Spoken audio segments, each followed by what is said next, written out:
and This jump right conference in. will now be recorded. We'll go ahead and jump right in. This is Lindsay Kiesler, President and CEO of your chamber. I want to thank you for taking your time out this morning to take part in part 2 of our COVID-19 in your business webinar series. I want to thank the co-host today for this whole webinar series. Is Catawba County Public Health, Catawba County Emergency Services, Catawba County EDC, and the Small Business Technology and Development Center. If you didn't get a chance to join us live yet for yesterday's part 1, we did record it, and it is live on our central resource page for everything COVID-19 in your business, which is located on the chamber's on our website. So if you go to www.catawbachamber.org, the top of the screen, you're going to see a big red box that says COVID-19 Business Resource Guide. If you click that, right towards the top of the feed actually will be the recording of our part 1 of this webinar series. So thank you for joining today. I also want to thank our speakers that are with us that you'll hear from. Mark Knuckles, he's the founder and president of Mark Knuckles and Associates. We have Ron Elmore, who's the regional director of the Small Business Technology and Development Center. And with us as well, if you have any public health questions, Dory Maltba, who's a charge health nurse at Catawba County Public Health, is also here that can be a part of our Q&A session at the end. I want to give you a couple housekeeping reminders, and it sounds like everyone has done this already, but just in case, just make sure that your phone or your computer is on mute so that we can't hear you and it won't be a disruption to the session. And chat box. So use that chat box for your questions. We're not going to have audio capability on the Q&A, but we will take Q&A via your chat box. So you see, enter your message just throughout the presentation. If something comes up around one of these presentations, just throw your question there, and we'll get to those at the end of each of our sessions. Nathan Hurett with the Catawba County EDC, he is going to be facilitating Q&A with our presenters. And then just a reminder, just as we did yesterday, this is being recorded, and we will publish this webinar in full length on that resource page, and we'll also be sharing it on social media. But we will take it down once the information expires or changes to ensure that you have the most relevant information. Again, I want to thank you. I want to also remind you that your partners are in it with you. So if you have questions that are unanswered, use this as an opportunity to ask them. If you need personal assistance on anything when it comes to navigating this unprecedented time, please call on your chamber or your EDC or any other local government or economic development partners. We're here for you. So just want to make sure that I stress that. Can't stress that enough. So moving right along, moving into our first speaker is Mark Knuckles. Mark Knuckles, as I mentioned, is the founder and president of Mark Knuckles and Associates, Inc. He's a human resource management consultant with more than 35 years of experience with wage and hour and discrimination laws. He is a former U.S. Department of Labor investigator who investigated all types of employers. His firm provides specialized training and consulting to cities, counties, state agencies, for-profit and not-for-profit employers in 34 states. He's conducted hundreds of compliance reviews for employers dealing with Fair Labor Standards Act, Civil Rights Act, discrimination laws, Family and Medical Leave Act, Americans with Disabilities Act, and other employment laws and regulations. He and his firm regularly assist employers undergoing U.S. DOL wage, hour, and EEOC agency investigations. They assist clients' legal counsel as disclosed and non-disclosed FLSA experts with litigation and non-litigation matters. He testified for more than 12 hours in a recent FLSA Section 14C wage review hearing where the U.S. Department of Labor administrative law judge recognized him as a commiserate wage expert. Since 1991, he has published the Knuckles Report, a monthly newsletter on workplace compliance issues and human resource management best practices.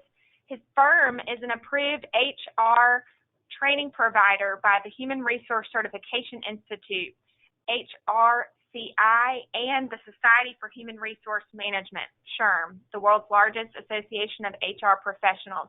He's earned the Senior Professional in Human Resource designation by HRCI and the Senior Certified Professional SCP from SHRM. He's a native of Atlanta, Georgia. He's also a veteran where he flew combat helicopters in Vietnam, earning 27 Air Medals and the Bronze Star Medal. He and his wife, Joy, reside in Hartwell, Georgia. So please, I will now turn it over to Mark Knuckles. Thank you, Lindsay, and good morning, everyone. Can you hear me okay?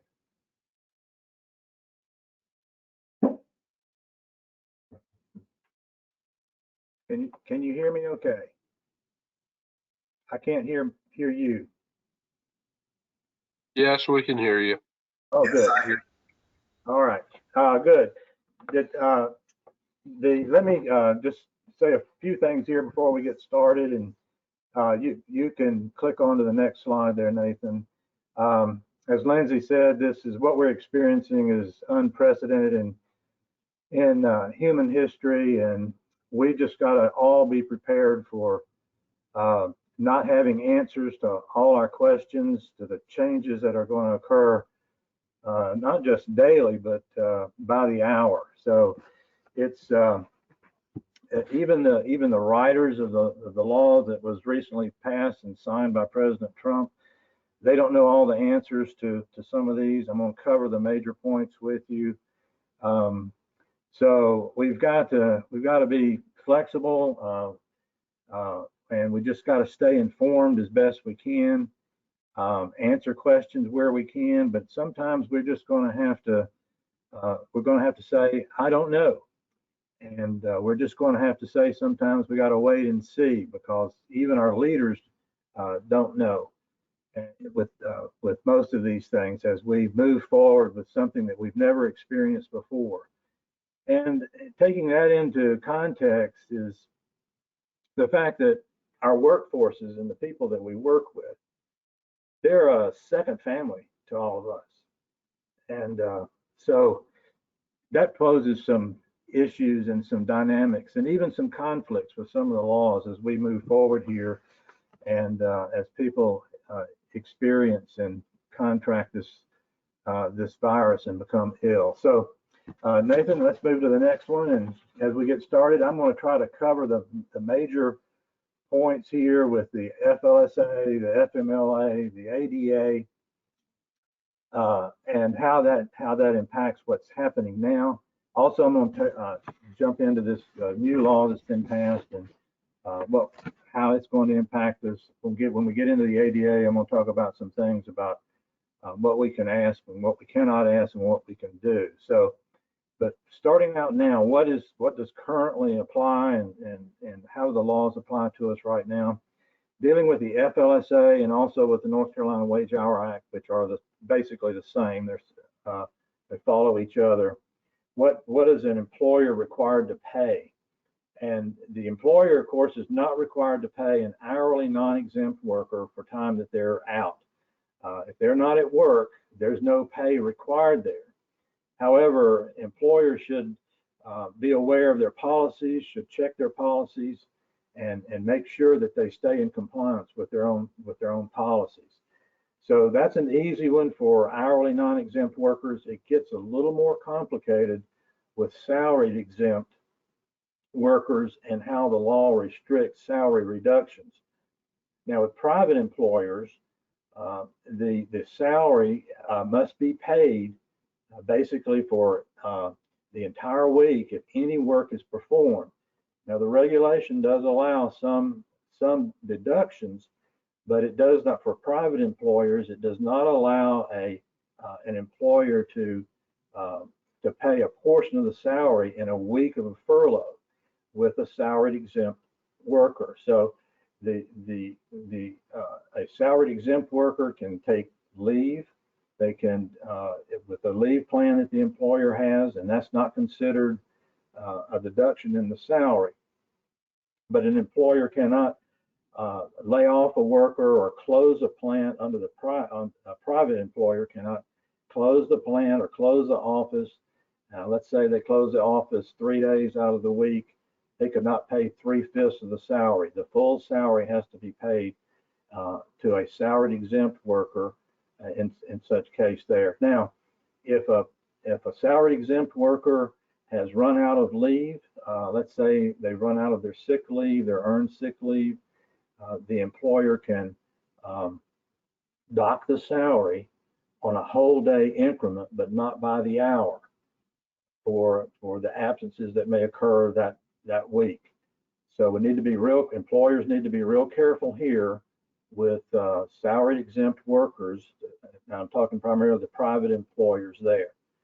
Now, government agency employers are under a different rule. So there's a special rule called public policy accountability, and they are allowed to dock or reduce a salary by a salaried exempt employee that's not able to work the entire week and does not have enough leave to cover that week. So if that event occurs and there's insufficient leave to cover the absence, a public agency employer can reduce the salary under that special rule of public accountability by the hour.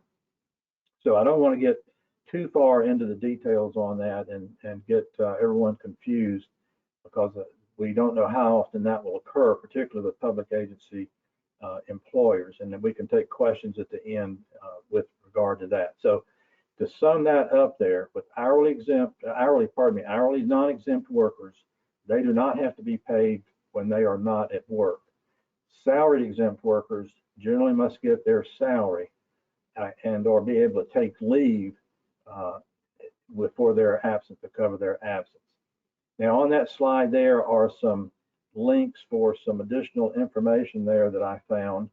And if you don't, if all you really need is that primary link there, like dol.gov, eeoc.gov, hasha.gov, and you go to those primary landing pages, there are links now at the top of the landing pages for these additional helps during the COVID-19 and the pandemic that we're going through.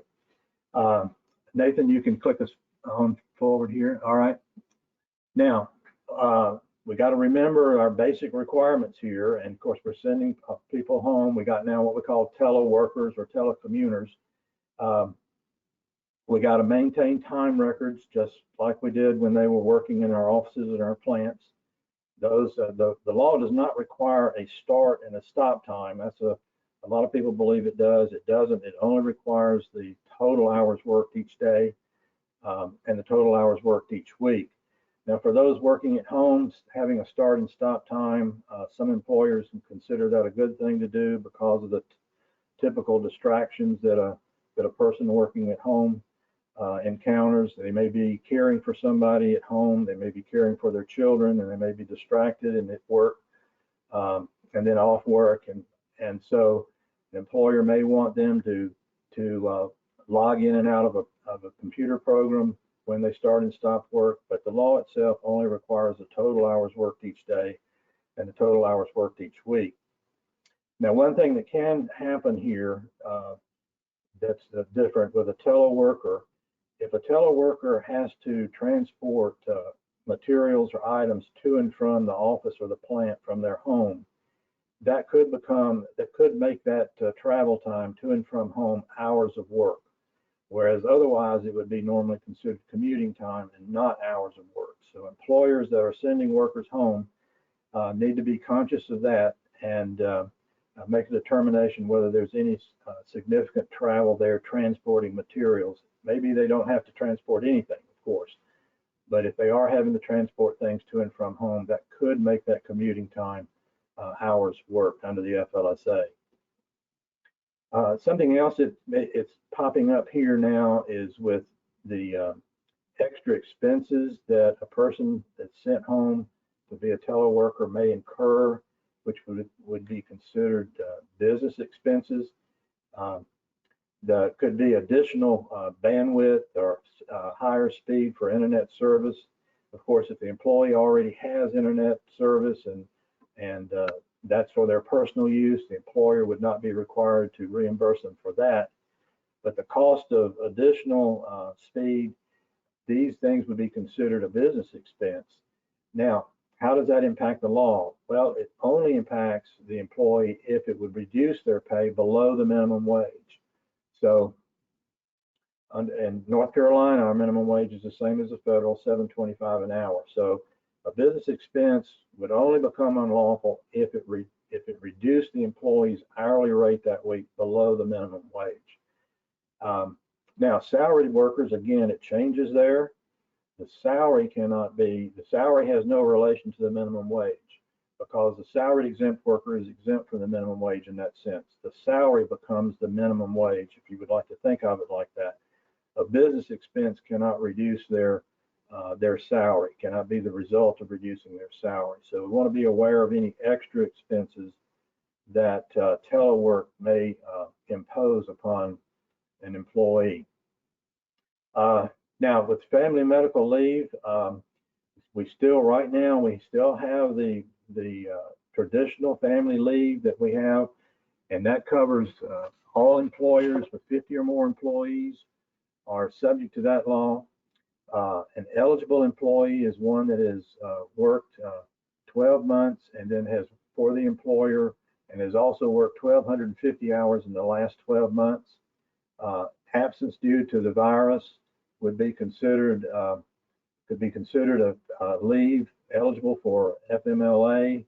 Again, remember that it's 3 or more days of incapacity. Incapacity is not just a day of work that's absence. It's also an off day where they may be incapacitated. For example, if someone got up on Sunday morning, had a fever, stayed in bed all day, that's a day of incapacity, and that would count toward the three days that would trigger the FMLA. Remember also that the Department of Labor has made it clear that FMLA is not an option of the employee or the employer. If the absence meets the criteria, one of the qualifying criteria for FMLA, it must be recorded as FMLA, and the FMLA rights and protections have to be given the employee with that event. So time records should reflect the FMLA, the absence, of course, the leave, what it was used for, and the FMLA has the job and insurance protection for the employer provided insurance. Nathan, you can go to the next one. Now, let's talk about the new FMLA that was passed night before last or signed into law early yesterday morning, I believe it was. This has got a temporary provision which is being referred to as the eFMLA, the emergency FMLA. This is triggered by declared national, state, or local public health emergency, and it expires December 31st of this year. Now, covered employers have been expanded to include private and public employers as defined by the FLSA, and most of the definitions here from about employer and employee all flow out of the Fair Labor Standards Act and the Family Medical Leave Act. However, this version, the eFMLA, covers employers with less than 50 employees. So virtually all employers in America are covered except for those with 500 or more employees. This is an upside down exemption. Usually exemptions exempt small employers. In this case here, this law exempts large employers. And this was quite a discussion in Congress from what I understand, but that's the way the law was signed into law itself. Eligible employees are those defined by the FLSA who have been on the payroll for only 30 days. They don't have to work for the employer 12 months. They don't have to work for the employer 1,250 hours in the last 12 months as under the traditional FMLA.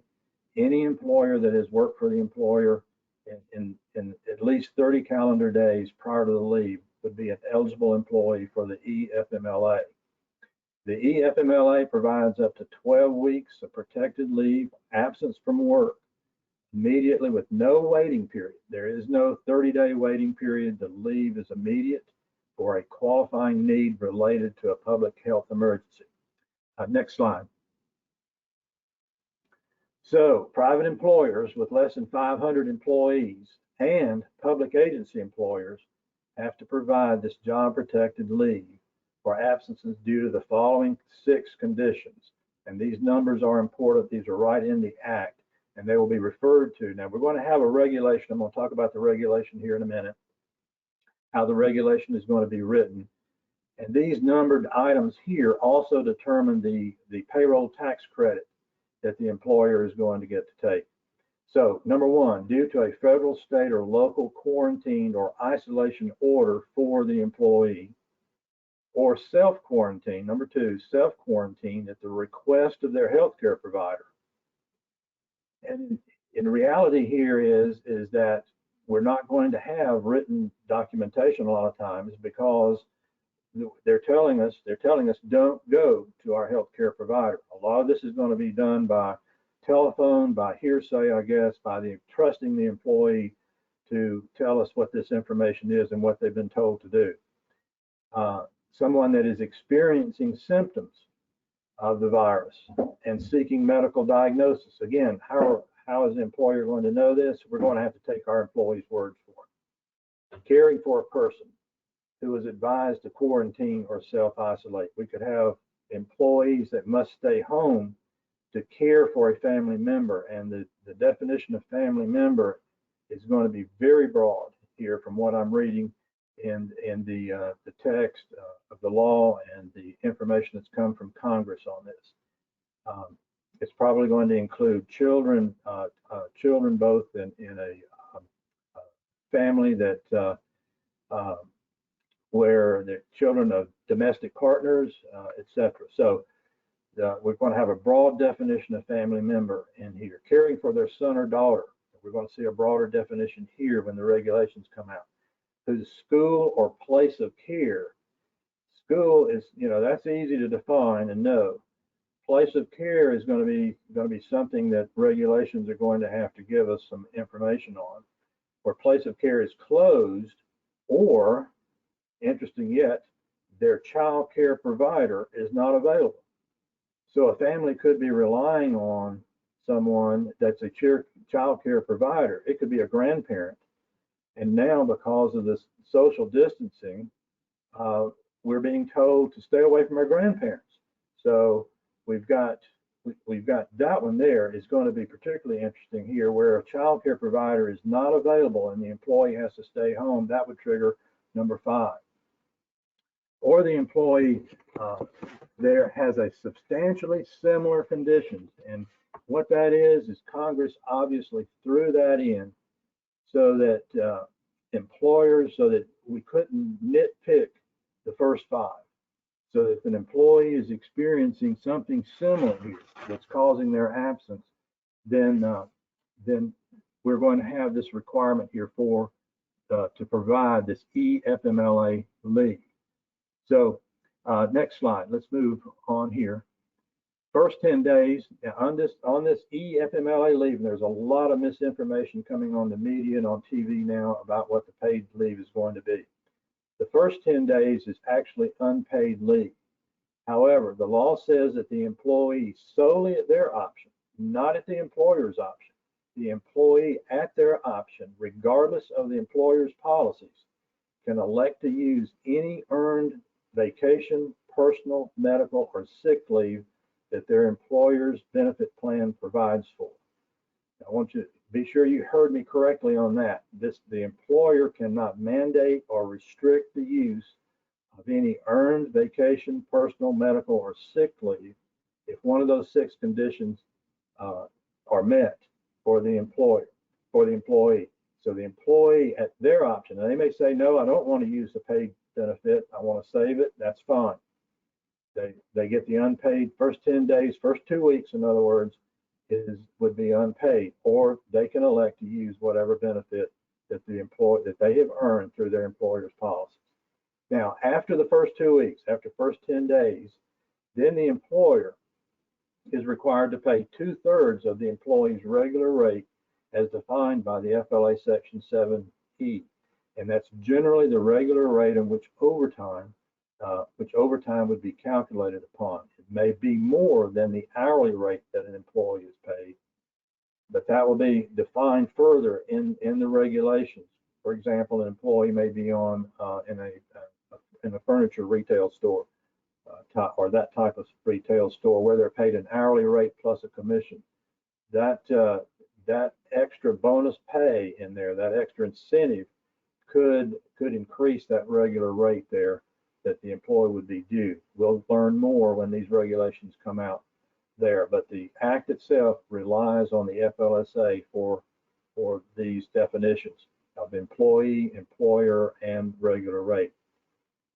Now, for conditions 1, 2, and 3 on the previous slide, the $511 per day and $5,110 is a minimum maximum. The employer can pay more than that if they want to, but that is the minimum that would occur and that would be required.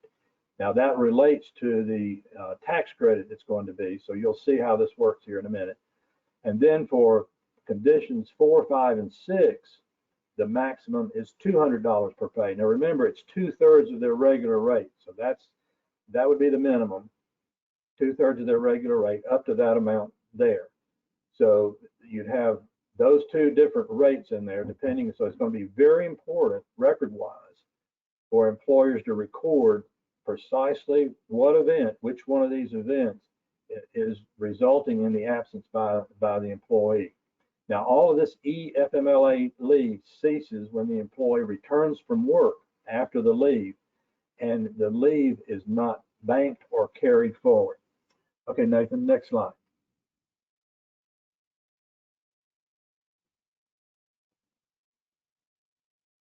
Okay, the Families First Coronavirus Response Act, the FFCRA, allows for some exemptions as determined by the Secretary of Labor for employers with less than 50 and less than 25 employees.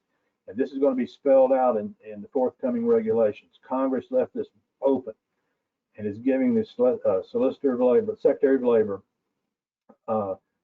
very much latitude here and discretion in determining how this special exemption is going to work.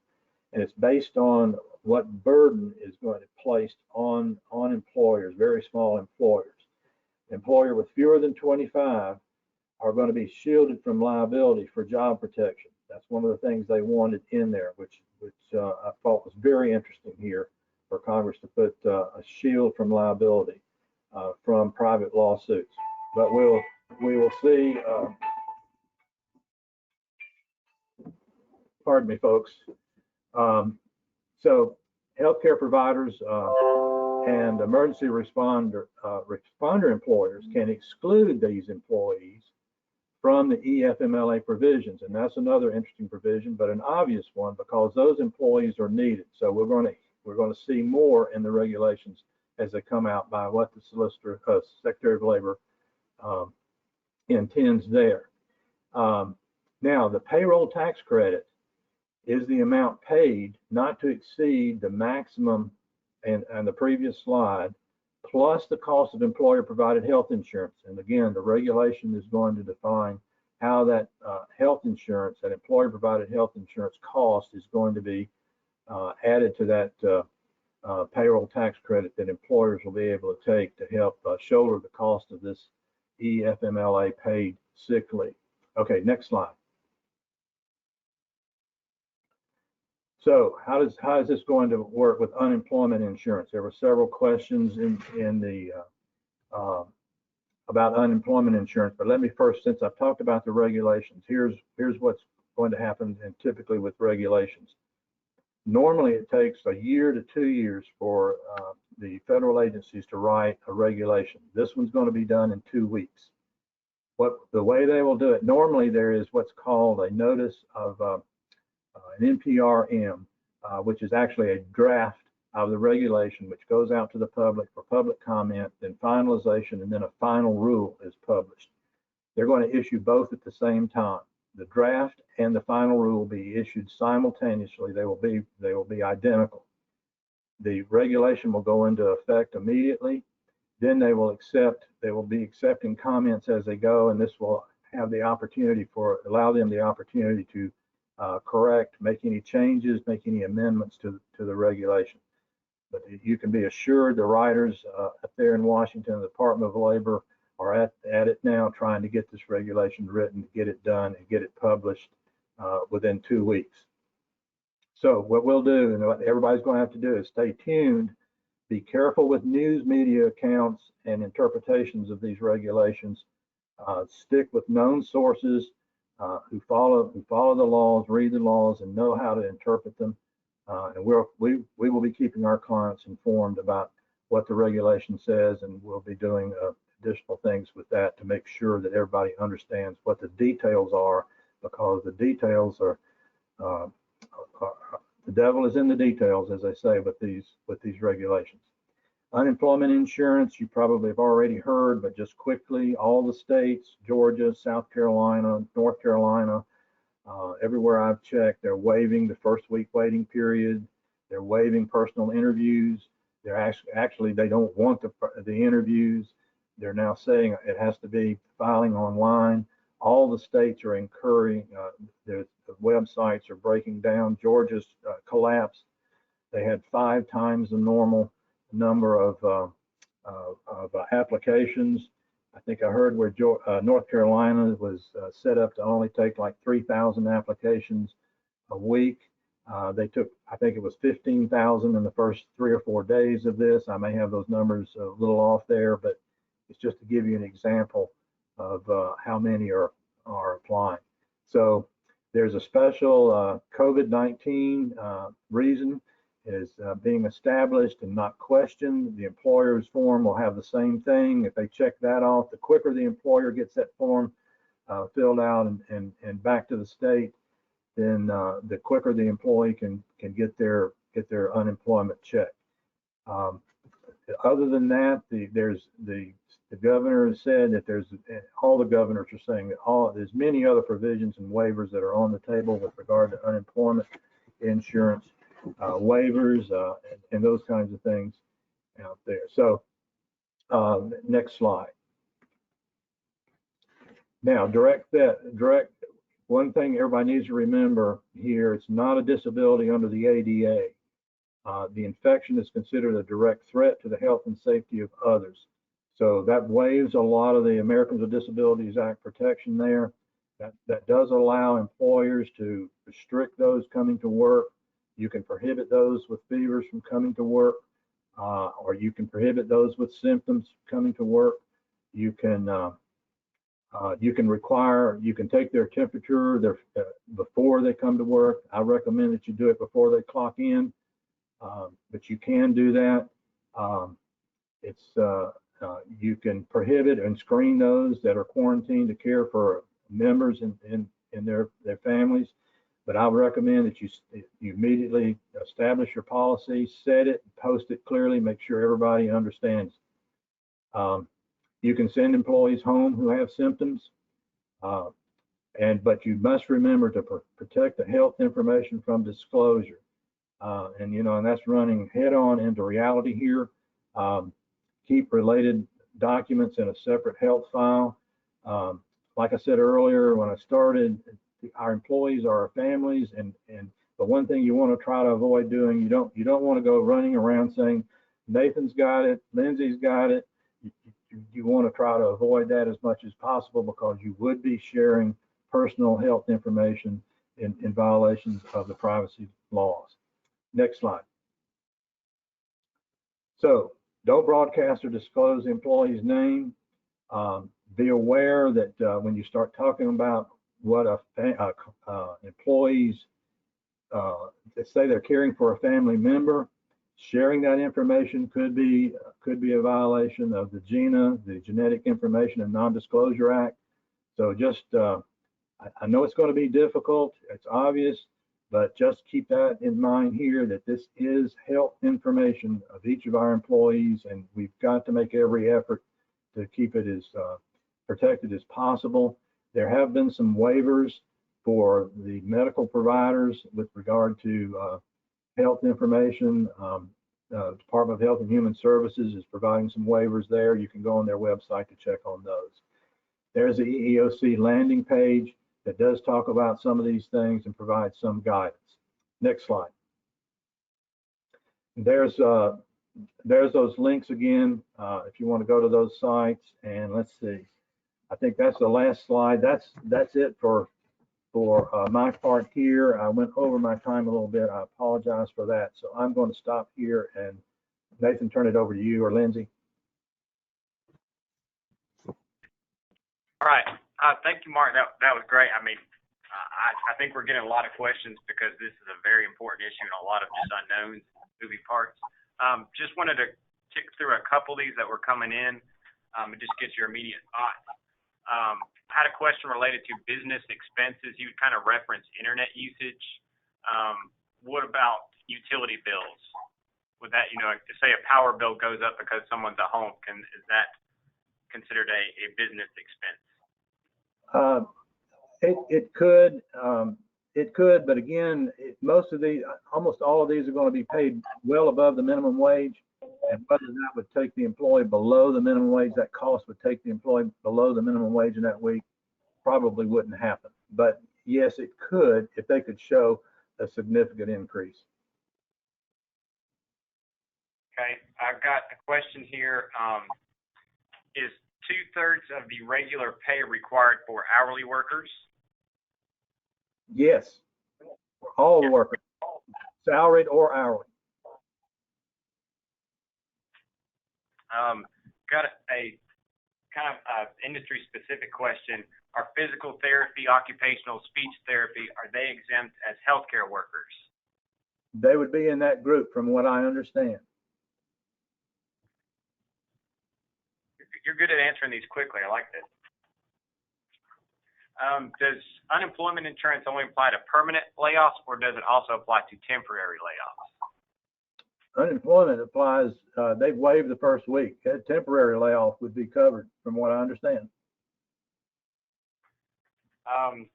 After the first 10 days, can employers require that their employees use paid time off for the remaining 1/3 of pay while they are on qualifying EFMLA leave? And that's in the chat box if you need to see it. I can't see the chat box. So okay, I'll say it again. It said after the first 10 days, can employees require that the employees use paid time off for the remaining 1/3 of pay while they are on qualifying EFMLA leave? I don't know the answer to that one. Okay. Well,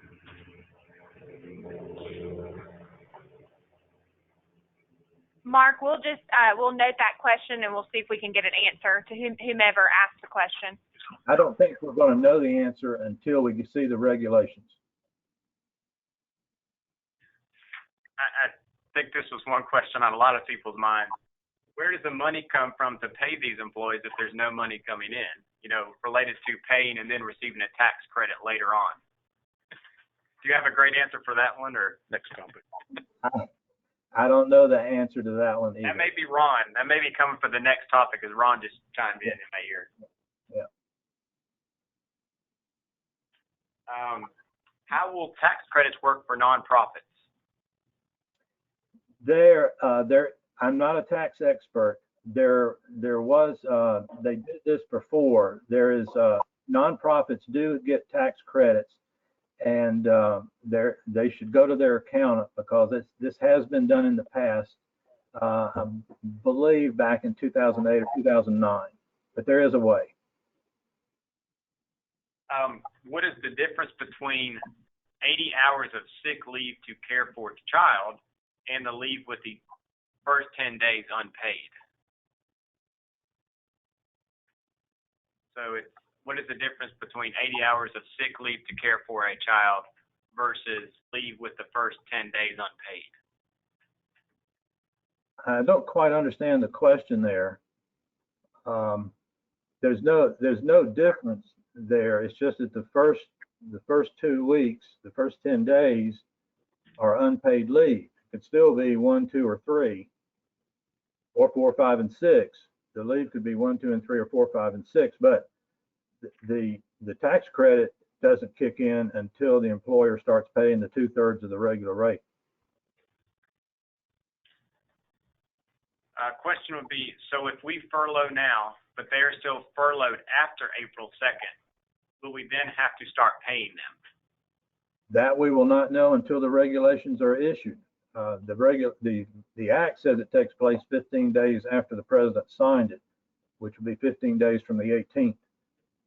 We don't know whether these regulations are going to credit or allow the employer to credit anything they've done prior to the effective date. We'll have to wait and see. Is emergency paid sick leave separate from EFMLA? Emergency paid sick leave. I don't quite understand the question. EFMLA leave is the emergency sick leave that we're talking about. Okay. Can employees receive FMLA benefits more than once during the calendar year? An example would be if they have different qualifying events at different times. The way the statute reads, the way the act reads, is that once the employee returns to work, the emergency leave, it's the EFMLA ends right there. That's not carried forward or banked. If an employee has up to 1 year of sick leave, why can't they use all their sick time if they need to be off for, say, 12 weeks? It sounds good to me. I don't see a problem with it. We'll have to see what the regulation says. I would think that they're going to allow employees to use their accumulated paid leave, even if it runs past the runs into the what would be EFMLA.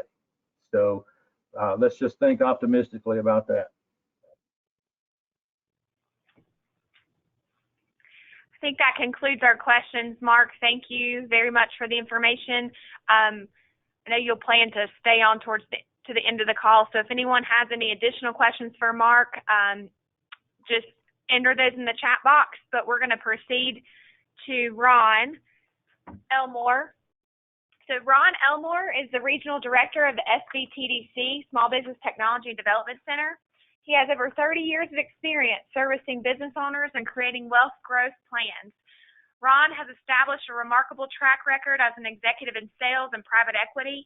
He is now an expert in digital marketing, developing strong sales teams, creating tools such as sales playbooks, as well as privately held companies, helping them raise capital and create wealth for business owners. So I'm going to now hand it over to Ron, who's going to talk about SBA assistance, as well as the services, one-on-one counseling services for the SBTDC in our community. So thank you, Ron, for being here. My pleasure, and good morning. Yesterday, we as a team in North Carolina with the Small Business Technology Development Centers had a 2-hour webinar with the Small Business Administration in Washington, D.C. So the intent of this morning is to lay out what is available to small businesses effective immediately, the parameters of that, how much, how, and the help that you have available to get it right the first time. If you're taking any notes, that would be a phrase that I would want you to remember. Let's get it right the first time. And we're talking about the application for funding. The Small Business Technology Development Center, I've got the address, here in Hickory, a phone number. This is your lifeline to help, for help in applying accurately and correctly to the SBA online system. We've been trained in it, though we've been trained like 12 hours ago. But the point being, and as Mark was saying, certain things are evolving. But the point is, there is a system. The enthusiasm of the SBA, you would appreciate it as a tax holder, a taxpayer. They're very enthused. Their quote was, "Keep the businesses in business." Let's give them enough funds to keep the businesses in business. So we're here as the SBTDC of North Carolina to help you do that. We have 65 consultants here in North Carolina. Our fees are already paid for you. All the work we do is confidential. So here in Hickory, we have, there's 4 of us. So leave voice messages there. Go to our website, which I didn't put on this slide, but is sbtdc.org, and find out other help if you're outside of this geographic area. Go to the next. The reason that this can be important is that you look at your business holistically. Is the way that these applications are going to, I highly encourage you to step back when we talk about the impact of this virus on your business, is to look at your business holistically. We'll go into that in some more detail, but never before, and this is key, never before ever have there been loans for a pandemic nationally. This is called the all full of acronyms, Economic Injury Disaster Loans, EIDL, right? They've been by county in the past, hurricanes, tornadoes, etc. But never in our history has the SBA dealt with it across states, across counties, and all the states now are beginning to declare disaster. North Carolina has done that. So starting at the first, this is assessing the financial impact on your business. We highly encourage you, and we're here to help you, SBTDC is, to develop the strategies for your business continuity and recovery. Analyze your cash flow, both during this down period and also the ramp up when things come back to normal. What will that look like, and how fast can your particular company come back to normal? What are the expenses of doing that? You'll be asked, and as we'll discuss later, where are your current creditors in this, and to analyze how that should be communicated. It'll be part of the message in your application to have a debt schedule. We'll get to that as well. And in preparing that SBA Economic Injury Loan application, which is online now, is let's get it right first. That's the other thing that I would highly recommend. Get it right first. This is all going to a central location electronically. In Fort Worth, Texas, you can imagine the queues. If it comes in correct, it's going to go smoothly, and you'll get your money in a timely manner.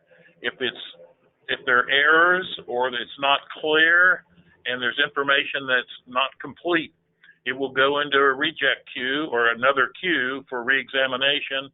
You'll be communicated with by the loan officers electronically, and even, heaven forbid, through the mail.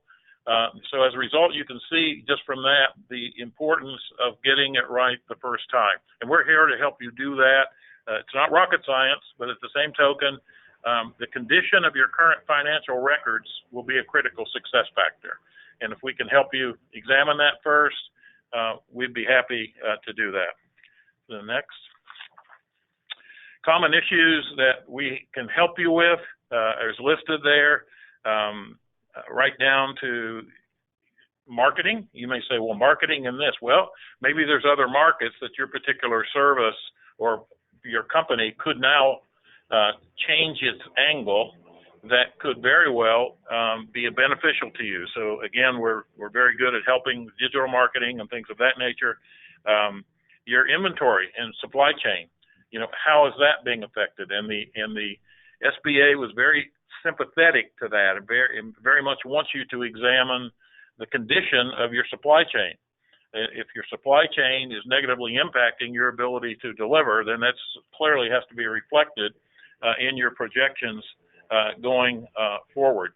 Are there any facility or cleanup costs, as part of this that you would not normally have as expense that needs to be in the projections, as an expense or as a loss? And check your, maintenance contracts and things of that nature. Insurance coverage. Do you have, business interruption insurance? You might check with your insurance agency if you haven't done that, already. And again, we're here to talk about access to capital, and that's the topic of the remaining part of the afternoon. The next is just, again, the spirit of this. You would, again, been impressed with the Washington, D.C. team that was on the webinar training yesterday. We are in love with, small businesses, as defined as, 500 or less employees. The issues have been proclaimed, meaning a disaster area for the state, of North Carolina, and the systems are in place, the people are in place to begin accepting, applications. So let's move on to the basics of the disaster loans. First, what businesses are eligible to apply? Let's be clear, first of all, that this is a working capital loan, right? Working capital loan are available to small businesses, agriculture cooperatives, you see there, aquaculture businesses, most private nonprofit organizations. And again, the SBA defines small businesses, on their website by industry segments. So a small business for a software company, could be a very few employees, and it could be measured by revenue. A small business for a manufacturing facility is only measured by employees, not by revenue. So there is a table on the SBA website if you have any questions about sizes of companies called small by the Small Business Administration. It goes by your NICS code, your industry code that's on your tax return. That 6-digit code puts you in a category, and then if you're in a certain revenue or employee size range, then in fact that's the definition. Nonprofits in this category do not have a size. There's no size comment about the size of a not-for-profit. So, what does this include? The key word for your projections is how are you directly affected by this disaster, and financially in your financial performance. The businesses that offer services directly to the business. So if a business has been affected and you're providing services to them and they no longer want orders, then suddenly, obviously, that's impacting you. Other businesses indirectly related that are likely to be harmed by the losses of their community. An example there is, a manufacturer of widgets may be eligible as well as the wholesaler in their distribution chain, the retailer that's taking those products, and even members of that supply chain. So again, I hope you're appreciating that the SBA really understands, the nature of your business and is there to help address all of those issues, and we're here to help you address or get this in a format that explains the problem and the request for capital from the SBA and your application. Going on, the basics of the disaster loan, what's the criteria? Primarily 3 major things. And all of this is evolving, a little bit like Mark said, on almost a daily basis. Let's start with credit history. This target is currently moving, but again, this is your personal, as a privately held business owner, your personal credit history has a bearing to this. Though this target is moving, and the exact words they used yesterday is don't get hung up on this. Let's just say it is what it is and move on. The other is, this is a loan, right? So this is not a grant or something that does not have to be paid back. So again, the SBA will determine that the applicant business has the ability to repay. Therefore, they're looking at cash flow, right, as a key, as part of your key, part of your application. SBA is a cash flow lender, right? So you have to have, 3 or 4 months. We say, well, how long is this going to last? How long am I going to be impacted? Well, certainly I'm sure you as business owners are not sitting back doing nothing. You're probably trying to retool or rethink of how I still can get orders, or we've got restaurants that are setting up tents and parking lots and doing drive-by creative things to try to keep the revenue flowing. Certainly you're thinking of that as a business owner, but the point is this is all about what do you think the next 3 or 4 months will look like if you projected forward? And this will come to the question then of how much money do you need, right? And we can help you with that, but if you're not familiar with doing projections, but this will be a key document, is to project your revenues going forward with the impacts, increased expense, decreased revenue, whatever that might be. Third is eligibility. Applicants must be physically located in the county and the state. That means there's no post office boxes. When it's asked for your address on the application, no post office box. There's a physical address in the state suffering losses due to the disaster. You may have other losses. Last sentence, you may have other losses. Things may not have even been going well prior to this. This is not to refinance your company. This is not to fix things from the past, right? It is to take projections going forward and asking for capital to get us a bridge, to the other side, so to speak, as to how much do we need to do this, knowing that we probably are cutting expenses in some companies, in others, different situations. I've already talked to yesterday at 14 conversations with 14 different businesses, all of which were so different. Each of you have your own situations that need to be written out and explained as part of the application process. And again, we're here to help you through that process. Going on. So, how much can I borrow? Eligible entities, again, eligible entities, that's back to the earlier slide, right, can qualify for loans up to $2 million. The interest rates for this disaster as set by Congress. So, we don't yell at anybody about this. Congress did this, so call your congressman or whatever.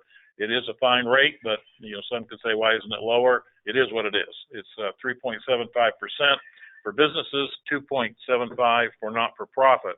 But here's the kicker. Here's the great news, I think, is the terms of these loans can be long. So again, what your cash flow can determine on the debt as to your payment, what you can tolerate. But we can also help you, or you can apply and ask for longer terms. This is very rare. I hardly ever see anybody offering terms on a loan for 30 years. So again, the empathy, of the government to small business, I thought was evident, in the way they're rolling this out. Eligibility for these working capital loans are based on the size. Must be a small business, again, matching that table of the definition of small businesses by NEX code, and the type of business that it is. That's how they size that. So how can you use the funds? Well, it's a good list there, right? Working capital we use to pay, fixed debts, payroll, accounts payable, other bills that could have been paid had the disaster not occurred, right? So again, it's projecting forward. Here's my expenses, from last year and on a monthly basis, and then suddenly here came the virus. Whoops. Lower orders, lower revenue, higher expense. They'll look at that historic bills to be paid, expenses to be paid, and your application, can ask for the gap between that and what it was in the past. Going next. Okay, this is important. If you've ever gotten a loan, this loan is not coming from a bank. This is coming directly from the Treasury Department. So again, you cannot go to your bank and ask, I want to be part of EISL and I want to apply. They don't have access to this. This is directly to the business owner, to the U.S. Treasury, through the SBA. So without any collateral showing that you have had damage, no collateral, you're not pledging any asset to this, is $25,000. If you want $25,000 or $1, up to $2 million, then the SBA needs hard asset collateral. They put the word real estate in here because that's what they like the best.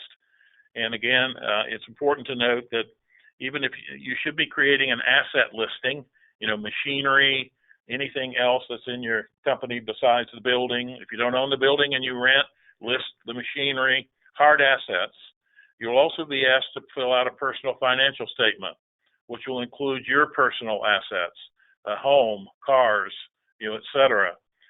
What you're doing is the SBA wants to use this as collateral, but you may say, well, I already have a lender that has first position on all these assets. No problem. That's the message. They'll take a second, third, fourth, or fifth position on that, but they want to know if you want more than you want 25,001, then you'll be asked to list assets and estimated value of those assets. And if you have debt, then you'll be asked for a debt schedule, current debt. It might be on a house, building, machinery. Could be all of that. But again, collateral is going to be part of this. But notice the next bullet. They will not decline the loan for lack of, right? That's the key, right? Meaning, if there's not much collateral, we're still open to help, but it requires the borrowers to pledge what is available. That's the key, right? So this is a key slide if you need more than $25,000. And again, if you've done bank loans before in your career, you know that this is normal, frankly, even though we are dealing with the Treasury and they're relaxing so much of the normal, such as the terms and the fact that they'll take second, third, and fourth position on current debt. Okay. What kind of businesses can apply? This is really I'd say every business would be really the word. They just kind of randomly pick some of these.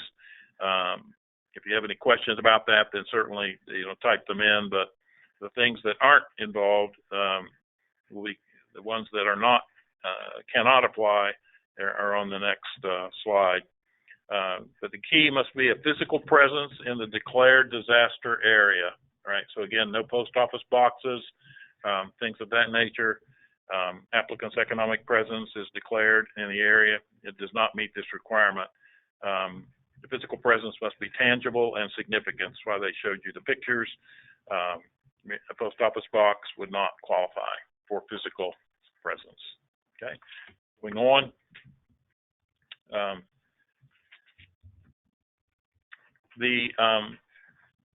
This is a working capital loan, right? And it's called, the EIDL, Economic Injury Disaster Loan, comes directly from the U.S. Treasury. Not a bank loan, not available through a bank. So there's only one way to get it, and it's at that website that's listed there on the slide deck that you'll get a copy of this, or you can take a picture of it now. But there is no cost to apply. There is no obligation to take the loan if offered. Part of the exercise, I was talking to a lady yesterday, and she was saying, well, I really only need, this, and I may need more later. Well, the coaching we got yesterday was, it's going to be more complicated to get more later, right? So again, doesn't mean you can't get more later. It's just those processes haven't quite been defined. So again, yes, you do not have to take the $25,000, for example. You take less, but again, we can help you as SBTDC look at those projections and see how much the entity needs, to bridge this gap. If for county, this may not be applicable in our part of the state, but the last bullet is especially applicable to the folks on the east that already have, bless their hearts, have loans from hurricane damage that they're paying back now, and they've had, say, second hurricane, and now they have this. And the point this one is making is that there is not the ability to consolidate EIDL loans. They'll stay separate. This is not a refinancing of existing loans. This is yet another loan that on different terms, different amortization dates, et cetera. They can't be consolidated into one debt schedule. Okay. Okay. A couple major important things has already caused some confusion in some of the people that have applied. Form 5 versus Form 5C. When we go online and begin this, first of all, let me stop. These forms, we highly recommend that you print out these forms and fill them out before you go online. Because as you're online and you don't have certain information, or you need, if there is a save button though, there's a save button and you're setting up your own password, and it does save your information. But thinking ahead, like I talked to again a lady yesterday in her company, and I told her you're probably going to need 2019, 2018 month by month P&L would be very helpful to show the impact of the virus. And then she went on to tell me 10 reasons why her accountant hasn't got her tax returns for 2018 and 19, or 2018, 2017, et cetera. Well, in reality, under that scenario, she's not ready to apply because it will go in as an incomplete application. So again, sometimes printing this out and seeing what all is required, understanding the condition of your financials, or what we or others could be able, your accountant or you would be able to help you get prepared so that when you are uploading and downloading documents, on this site, and you finally hit done and it gives you the smiley face and it's off and running, that will go to adjudicator that is complete. They will, your personal phone, phone contacts, email contacts will be there. They will communicate with you with questions.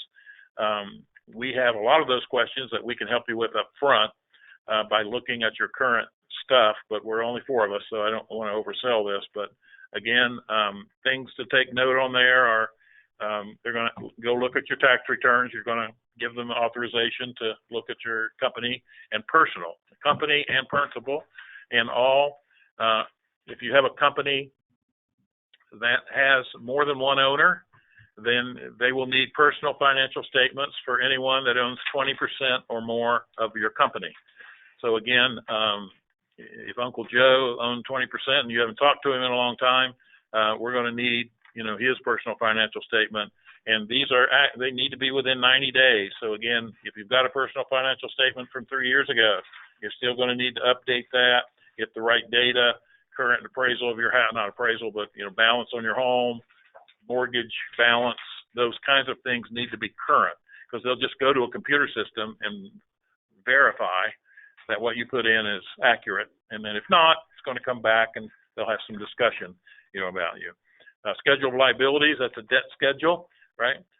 Again, the forms are out there on the website. We have forms that we could help you with. And then the personal financial statement, as I mentioned, is for the business owners, and then anyone with 20% or more equity in the business, your partners, et cetera. So paper applications are acceptable, but electronically is faster. What I'd like you to just write down is, let's get it right now, right? If we get it right now, then it'll be expedited.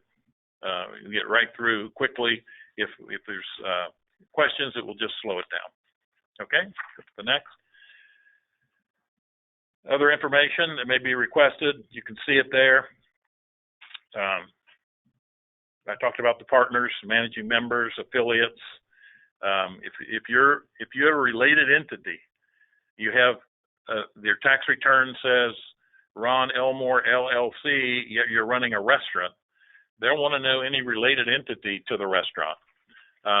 So Ron Elmore LLC, when you produce its tax returns, as well as the restaurant, so that they can see, the related, entities. But if the most recent tax returns haven't been filed, a year-end profit and loss statement for the tax year. So there's a forgiveness factor right there for some of us. Current year-to-date profits and loss statements. Again, we should have that, but we'll help you with it. And then additional filing requirements, monthly sales figures. This will be critical. So if I would suggest that everybody go back in their 2019 P&L and print it out monthly now. printed out monthly so we can see the sales month to month, because here we are in March, I'm guessing sales have been impacted. So it would be easy to track going across that our sales have been impacted and they're being projected forward in 2020. This is the impact on my virus. It's very clear. My expenses went up as well. You get the picture. So the month to month could be a great way of presenting, your case in your 2019 P&L. Ineligible entities, if you're running a casino or a racetrack, you're not, as well as religious organizations, charitable organizations, and agriculture. Again, agriculture, farmers and cattlemen, et cetera. Again, this is not unnormal coming from private equity. There are only a handful of banks that would even loan money to agriculture. So it is what it is, but that's what that is. Going on. So again, how to apply. The unique thing of this particular disaster is that the SBA is not putting people in the field.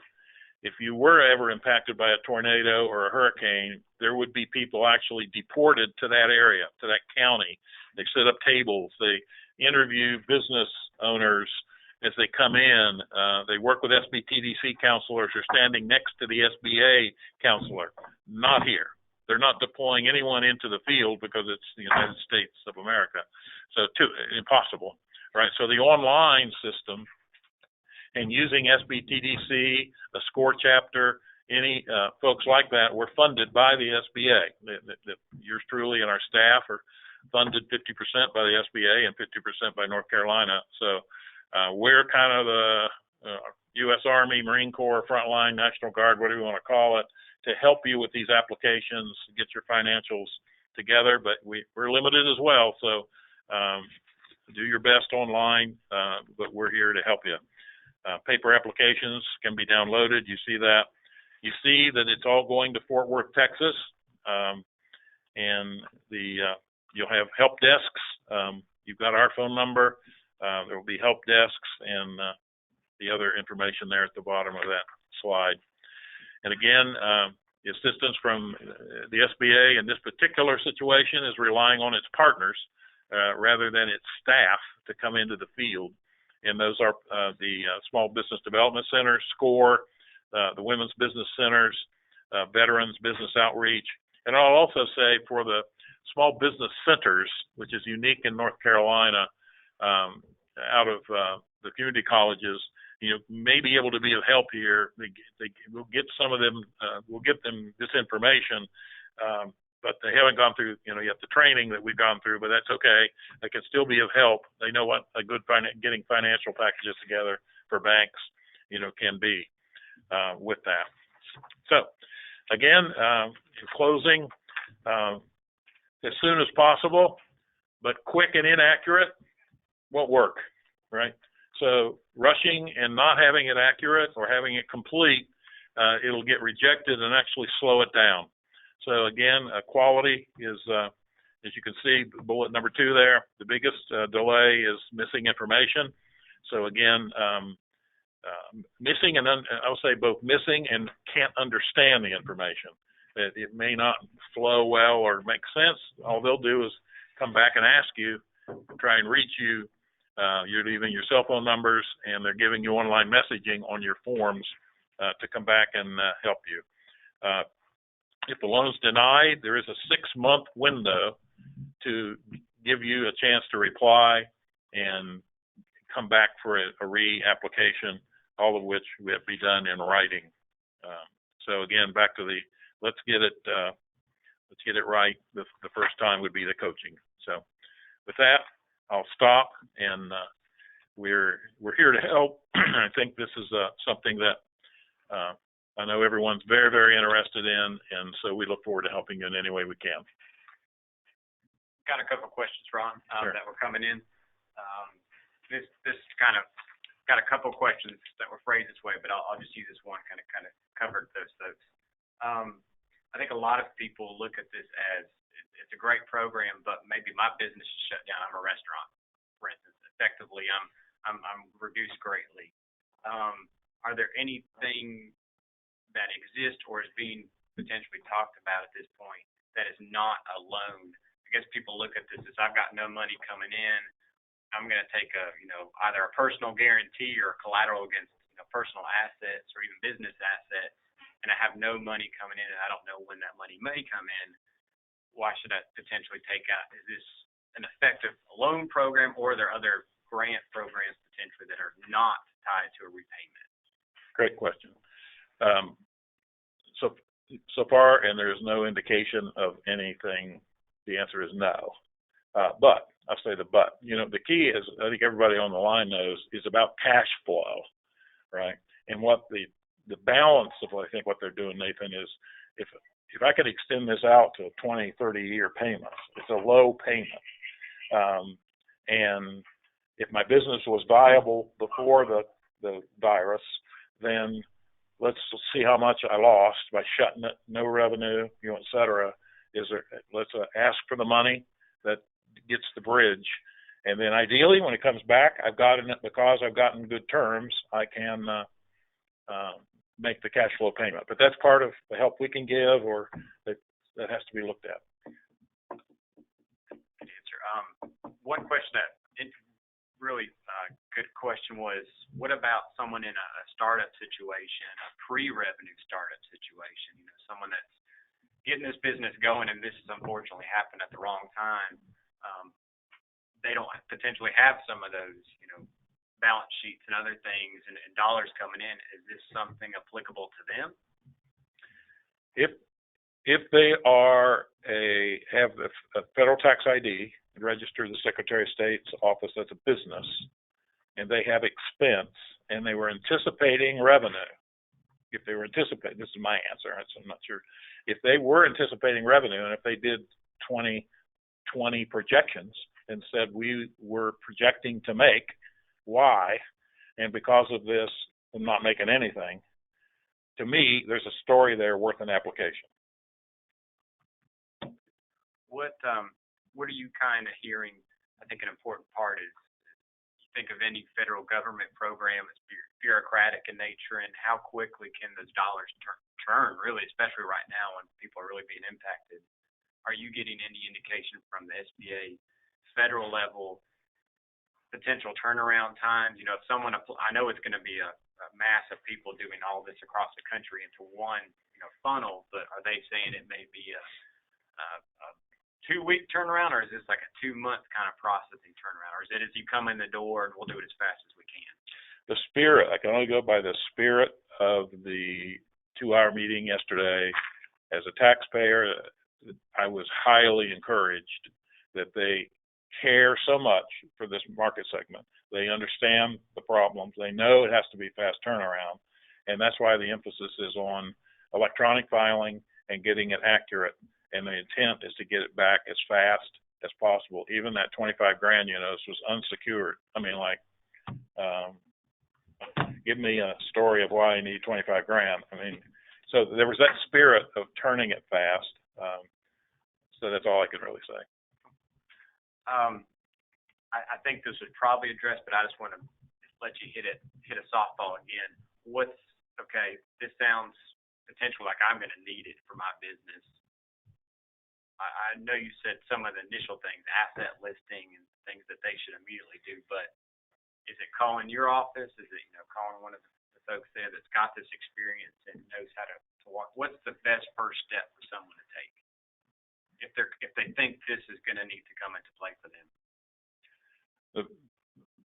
One, if under the theme of, can I do this myself? Yes or no, right? If out of that, the answer is, I think I need help, they should call our office, go to sbtdc.org and click on the Boone Hickory Center. We'll get a message from them.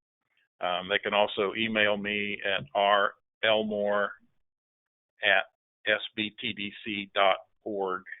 And I've talked to 16 clients yesterday. We talked about things they better kind of get together. Some didn't need help, some did need help.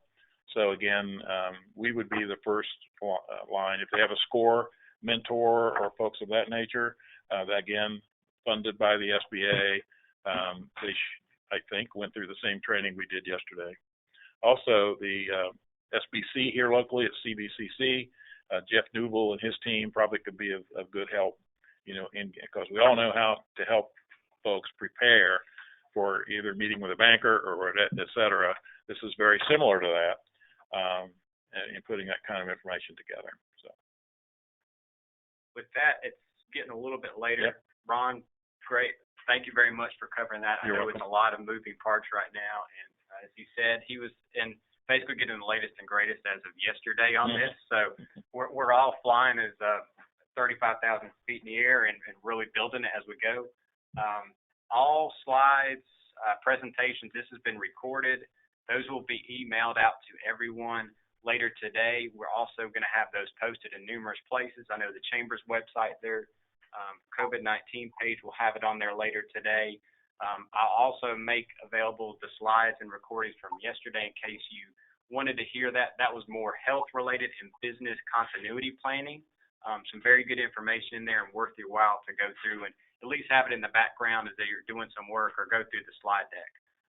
You've got a lot of partners in this right now, and our means is to be that listening ear for you or that person you need to email with questions. This is what we're geared up for. This is why we're trying to do our best possible job, because we know so much of this community is built upon your companies and your employees, and just it doesn't churn without you all here. So this is our objective right now is to really help you as much as possible. With that, I think we've got a little bit of time. I'm going to turn this back over real quick to Lindsay just for some final comments. Thank you again, everybody, and thank you, Nathan, also Ron, and also Mark. I appreciate all of our partners in this series. Just one more thing, if you have additional ideas for topics for future webinars on how we can continue to assist in navigating you and bringing you the latest and most relevant information, please send those to us via email or throw them in the chat box. We're definitely all ears to serve you in this time. So without anything else, we stand adjourned today. Thanks for calling in.